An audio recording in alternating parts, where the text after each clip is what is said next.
O encerramento da falência não necessariamente extingue as obrigações do falido, ou seja, extingue as dívidas do falido. Por quê? Porque, como eu já disse anteriormente, você pode não pagar todo mundo. Então, se você não pagou todo mundo, aquelas dívidas, não, só porque encerrou a falência, não é que aquelas dívidas acabaram. Então, para que haja a extinção das obrigações do falido, alguns requisitos devem acontecer, tá? É, digamos que se não houve o pagamento dos credores, não, foi uma falência absolutamente frustrada. O que pode acontecer? Os credores podem retomar aquelas ações de execução e tal que existiam anteriormente, podem usar seus próprios títulos para entrar com algumas ações de cobrança e tal, ou eles podem pedir uma certidão de crédito da falência, dizendo que eles eram credores da falência e executar aquela certidão de crédito. Então, ele pode escolher qualquer um desses caminhos, tá?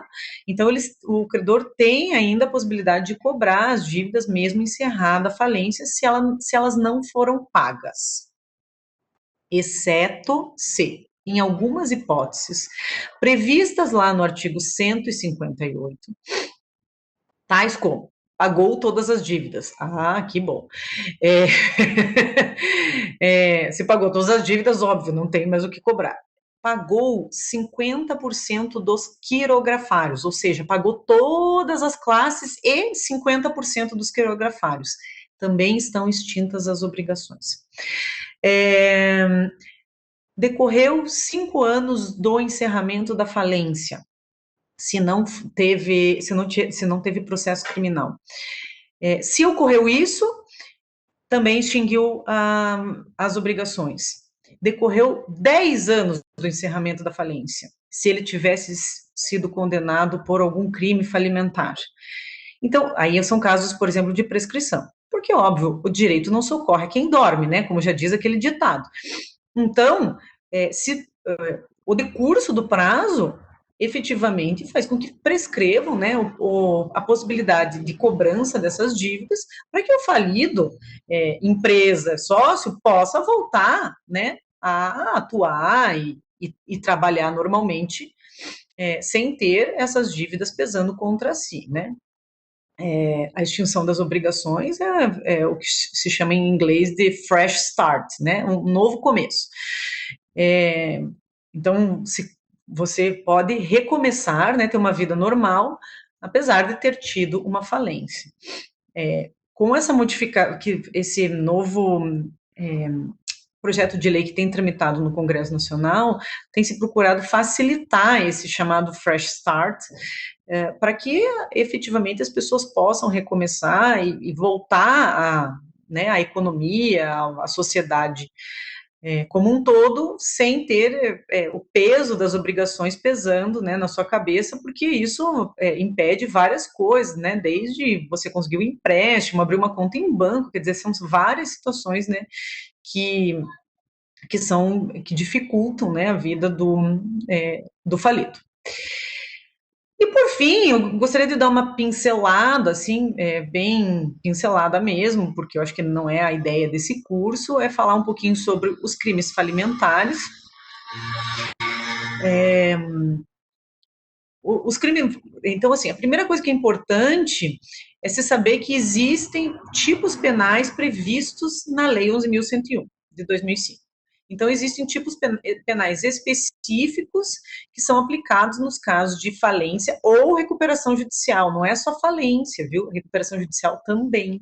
Então, cada tipo especificamente traz algumas situações que são aplicadas nos casos de falência.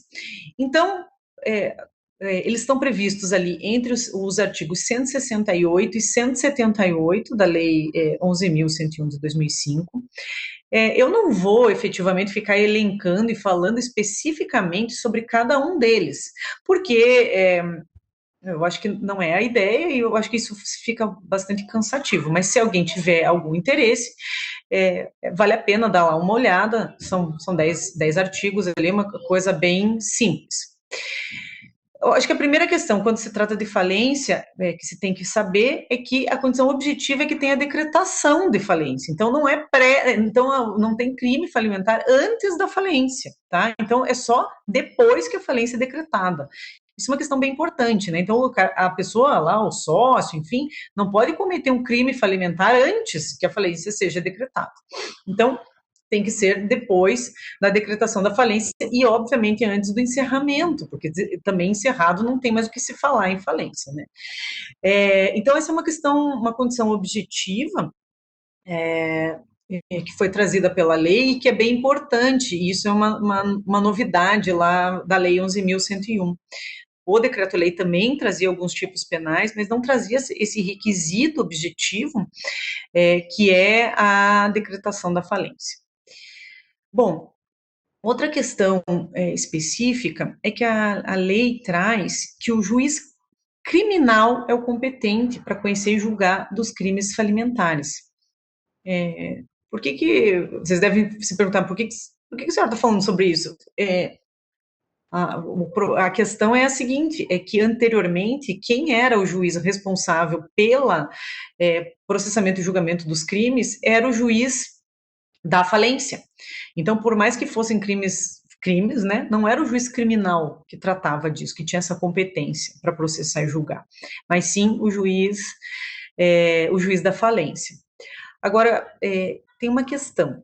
A lei federal que traz essa determinação, né, de competência, e se entende que esse dispositivo é inconstitucional, porque quem tem que determinar a organização judiciária dos estados são os próprios tribunais de justiça, né?